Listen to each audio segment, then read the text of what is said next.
Hey guys, I'm here to give my review for episode 5 of Push Girls, which aired earlier this week.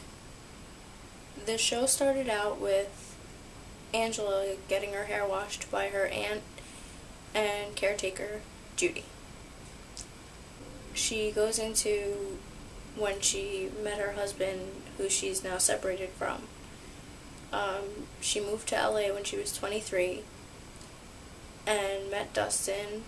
A year and a half later, they got married, and she had just signed 2 deals, a modeling and an acting, and they had just bought a house, and then she had her accident. And for 4 years, Dustin put his career on hold for her to take care of her. But then he had to get back to work, and he was in Vietnam for work, and Angela joined him for a little while, but they both realized pretty quick that the people over there weren't very welcoming to people in wheelchairs.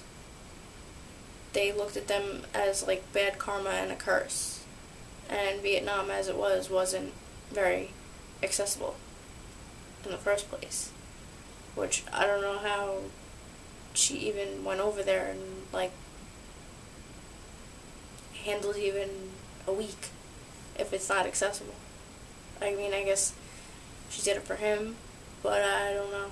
I wouldn't be able to handle a place that wasn't accessible, at least without making us think about it. Once things became hard for Angela, she came back to the States and quickly realized how hard a long-distance relationship was, so she asked Dustin for the separation. As we've seen so far, they're still close and they still talk all the time, and Angela even still considers him her soulmate. And when her Aunt Judy was interviewed, she even said, she loved them together and she really still hopes that they'll get back together. Her aunt is interviewed and says that she's a strong woman, but at the same time, she is like a baby, and I think that was her way of just saying she needed to be taken care of so much, and she couldn't articulate saying that, but I think that's what she meant. And, I mean, I could kind of see where she's coming from with that, because she's a quadriplegic and not a paraplegic, so she's going to need somebody there to take care of her. At this point, you see Aunt Judy helping Angela wash her hair, and she props the wheelchair up on bricks and then tilts it back to fit into the sink. And all chairs are going to be below the sink, so you're going to need to lift up. Like, even I get my hair cut here at home, and I get it done in the chair, and we put pillows under my butt. So you're going to have to be raised up, but the whole being tilted back on bricks freaked me out. Then we see Dustin and Angela on Skype, and she's asking him how his shoot went and if he has girls lined up. In her one-on-one interview, she says how this is the first time he's going to be coming home since their separation, and she's wondering where things stand with them. And I would be too, because if you see them thus far on their video chats, they still act like a couple. So at this point, the reality of the separation hasn't sunk in it, I don't think, for them. She hadn't heard from him at this point for 3.5 weeks, which was unusual for them, and she was like, I know I asked for the separation, but she didn't want him to put a wall up. And he was assuring her no, he wasn't. And she asked him if he was dating anybody, and he said he was seeing someone. And she says that she knew the day would come, but it was still a shock, obviously, because deep down she didn't want that day to come. And truthfully, neither did I, because I saw, like I said, they still act like a couple. I wanted them to get back together. In all of the episodes so far, every time they close a video chat, they say I love you, and they didn't this time. Now, I wasn't there. I don't know if they said it and it was edited out because of the way the episode went, but I noticed it right away and I was like, no, don't do that. Then we go to Tiffany and Mia, and they signed up for speed dating. Mia was a little skeptical about the whole thing because it hasn't really been long at this point since her and her ex-boyfriend broke up, so she was a little skeptical, but she was excited to see what would happen. The speed dating coordinator is introducing herself and, telling everybody how it works, and you see people staring at Mia and Tiffany like girls in wheelchairs aren't supposed to date. The coordinator was interviewed, and she said that she hadn't had people show up in wheelchairs before, but if a guy couldn't handle it, then they shouldn't be with him anyway, which I completely agree with. And she said that if the guy didn't like them for who they are, then they shouldn't want him anyway. Mia assumed that nobody would ask about the wheelchair because they're way too intimidated by it, and it ended up nobody asked. So Tiffany is talking to this guy, and he was one of the many stupid ones that she met, because she's talking to him about how she's a Pisces, and he actually asked her what month she was born in, or what month a Pisces was born in. Mia picked up on the fact that Tiffany wasn't having a lot of luck because she said that she got a lot more out of the appetizers than the guys that night. And I probably would have too. I would have had the appetizer plate right in front of me. Mia did have luck on her end. She connected with a guy who she had a lot in common with. He was Jewish, and one of the things she looks for in a guy is humor, and he was making her laugh. So she had a lot more luck than Tiffany. Tiffany said that there were some nice people that she met, but when she's going into a situation where she's looking for somebody to date, the first thing on her mind is, can I make out with this person? And all night she kept thinking no. Then we go back to Angela and Aunt Judy getting ready for Dustin's return home, and Aunt Judy asks Angela if she should change, and she's like, no, Dustin doesn't care about that, which I like. Angela says how she can tell Judy wants her and Dustin to get back together, and she's trying to push too hard to make it happen. So Dustin comes home. Judy made a cute but corny sign for Angela to hold for him, and when he's interviewed, he says that there were a lot of emotions coming into his return home, and he said it was overwhelming because of the painful emotions with going through the separation. So, that shows that he didn't want it either. It was really cute when they saw each other again, because it was like nothing changed, and Angela even said, she goes, when I first saw him, it was like nothing changed. And you could see that he got along really well with Tiffany too, because she was in the back waiting for him to greet him. And she says that he has this way about him that's very soothing when you're in his presence. And later on you see that all of the girls, knew him pretty well.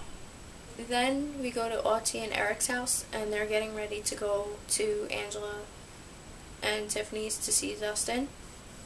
And they were really close with him when he was around more, and Eric says how it's been hard for him to have Dustin away because they related to each other a lot, with both being with women in chairs, and he feels like when he doesn't have Dustin around, like he's missing something with that.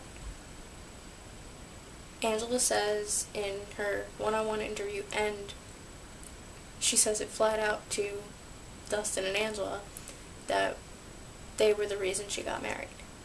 Well, one of the reasons is because she saw their amazing relationship and their amazing chemistry, and she was saying when she saw them, you know, how much she missed them. And they were both, you could tell, trying to pretend they didn't get what she meant, but they did. As the night went on, Dustin was very withdrawn from the whole thing, and it upset Authy because she wanted things to be like they were. Like, as soon as they saw each other again, for things to pick up, and she could tell that something was different. Eric picked up on it too. He said that there was a definite void between the two of them. Authy flat out tells Dustin that she wants him to come back home, and when Angela points out that he doesn't live there anymore, Authy kind of throws a hissy fit and wheels away, which was pretty funny.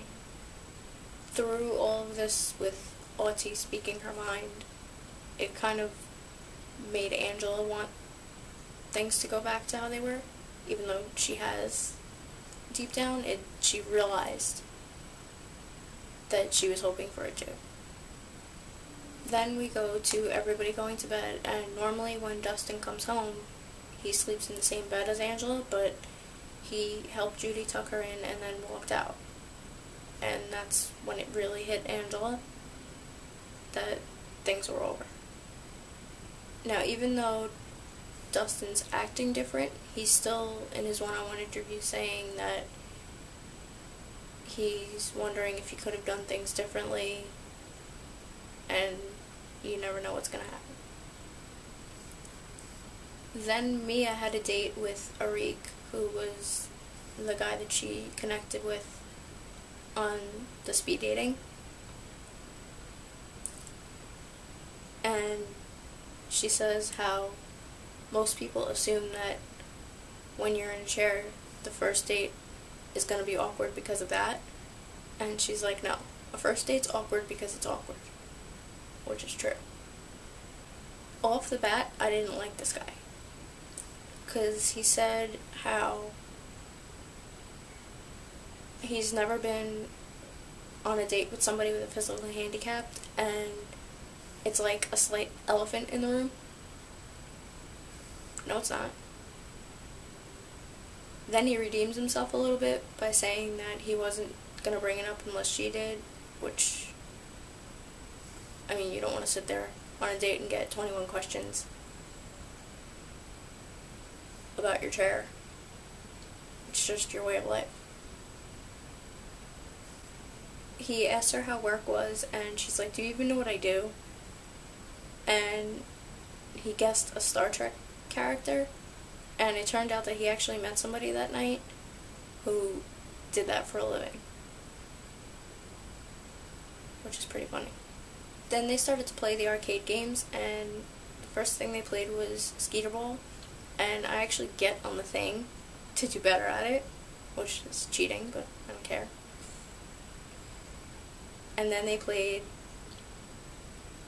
air hockey, and he got down on her level because he saw that she had started to beat him, and she says how she liked how competitive he was, because when he got down, he realized the advantage she had being lower on the game. Then they go into the photo booth, and he wasn't sure whether or not to ask her for help, but she liked that he didn't, because he didn't want to make her feel like she couldn't do it. Then it showed Dustin teaching Angela's aunt, Aunt Judy, how to do different things for her, like put her in the standing frame, and he said that he felt better knowing that she was being taken care of because he wasn't going to be there that often anymore.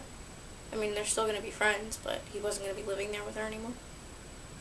Angela actually has osteoporosis, so the standing frame is that much more important to her for her bone density. And her Aunt Judy actually says you know, she never gives up hope that she's going to walk, and she starts crying when she's in the standing frame. Now, I don't know how Angela takes that, but I wouldn't want somebody crying every time they saw me doing something. And, like, hoping for things to be different. You know, I am the way I am for a reason. Then they show Dustin and Angela out to eat, and they had been going to this restaurant for the last 13 years. And Angela was talking about, you know, where they first sat and all that. She says how it brought back so many old feelings to be there with him. Then Angela brings up the separation and says that she doesn't want to beat a dead horse, but she feels like things are unfinished with them. And Dustin's like, you know, I don't know what to tell you. It is what it is. You have to move on. Now, I don't even know Dustin, but Angela picked up on it, so I knew I was right. That he was trying to talk himself out of getting back together at this point, I think. Because she could tell that he was hurting when he said what he said. He says how, you know, life is mysterious. Sometimes you grow along with people, sometimes you grow apart, you know, and you never know what can happen. Then we go to Dustin packing and leaving, and Judy asks Angela how she feels and if she's going to miss him, and she's like, of course I'm going to miss him, I always do. Dustin is interviewed, and he says that Angela is not somebody that's just going to disappear from his life. And she'll always be part of him.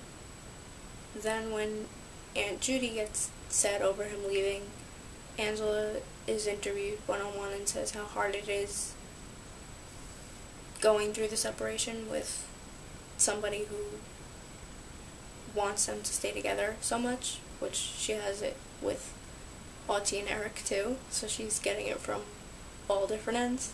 So it's hard for her to move on from it. Well, I think the real reason is she really doesn't want to move on from it yet either. Judy also makes Angela feel like she can't do anything without Dustin, and she feels like that's not supporting her the way that she needs to be right now.